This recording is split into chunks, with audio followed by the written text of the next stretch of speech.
When you watch the progression of addiction, there's definitely a pattern to it.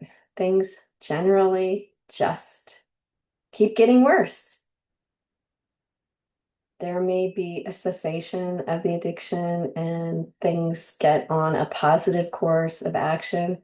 But when there's a regression and return to the negative patterns, people tend to pick up right where they dropped off and then get worse. Things just keep getting worse until there's some choices and resolve to change. They just keep getting worse. So if you're have an intimate relationship with an addict, the impact on you is going to be pretty profound. Things are just going to keep getting worse. And depending on how enmeshed you are with that addict, it can be pretty bad. It's like someone's driving, you know, the ship of the family towards the cliff or off a cliff or into the ocean. There's something pretty dark, and you can see, uh-oh, panic, panic, panic. And the reality is you got to get out of the car. You just don't go, you don't go there with them. They got to go there alone when they're driving their own car off the cliff. You can't be the passenger because you can't drive the car from the passenger seat. You can't save them. You can't ultimately stop anything. And if you do, it'll keep them from waking up, and things are just going to do this one. They just do what they do. They get worse. Things are just going to get worse. Things are going to get worse before they get better. Some people are really, really tough. I mean, these gamers, I mean, they can go days without sleep and wear diapers so they don't have to stop and pee, eat a diet of garbage, live in total squalor, never exercise. The only thing they move is their clicker finger. Um, it's so extreme.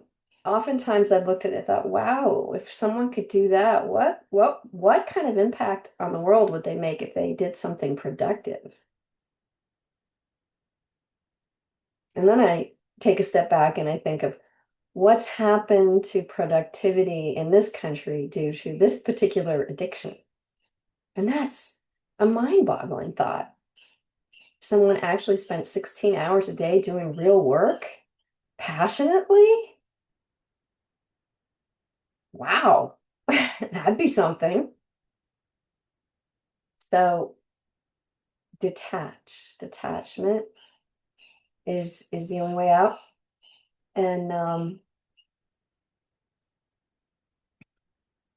if you're looking at a situation and it makes you continuously unhappy, you have to figure out what you need to do differently. People are creatures of habit. What is it that you're doing that's keeping you stuck? Is someone working to keep you stuck? Is it a hostage situation? What's going on? What is going on? It gives you cause to pause. And so much about addiction keeps the people around the addict from having any time to do anything. They took up all the playtime, all the free time, all the margin has been sucked out of the room by them. July 30th. I've often heard that happiness is an inside job, and much of the time, I can be as happy as I decide to be. Yet I've often found happiness fleeting. I know it's unrealistic to expect to be happy all the time, but I think I might achieve this goal much more often if I made a firmer commitment to my decision to be happy. Instead, I choose happiness and then abandon my choice at the first sign of trouble. How deep can my commitment be if I allow even slight obstacles to rob me of my sense of well-being? Commitment takes work. It is discipline. When I make a decision, I must ask myself what I really want and if I am willing to work for it. Old habits are hard to break. If I have a long-standing habit of responding to problems by feeling like a helpless victim, it may not be easy to stand by my decision to be happy. A change of attitude sometimes helps.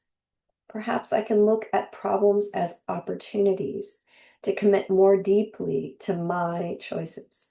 In other words, every obstacle can prompt me to assert that I really mean it. I do want to be happy. Today's reminder: when I make a choice and then stick with it, I teach myself that my choices do have meaning and that I am worthy of trust. I have an opportunity to make a commitment to one of my choices today. And here's the quote: our very life depends on everything's recurring till we answer from within. That's a poem by Robert Frost. And I had to look it up because I didn't immediately get it. It's just like same stuff is going to happen over and over and over and over again. It's just going to be this repetitive cycle until you choose to do something different. The change has to come from inside of you. Interesting thought. How will you choose today? How will you choose? What is your level of resolve? How are you going to follow through and show up for you? Blessings on your day.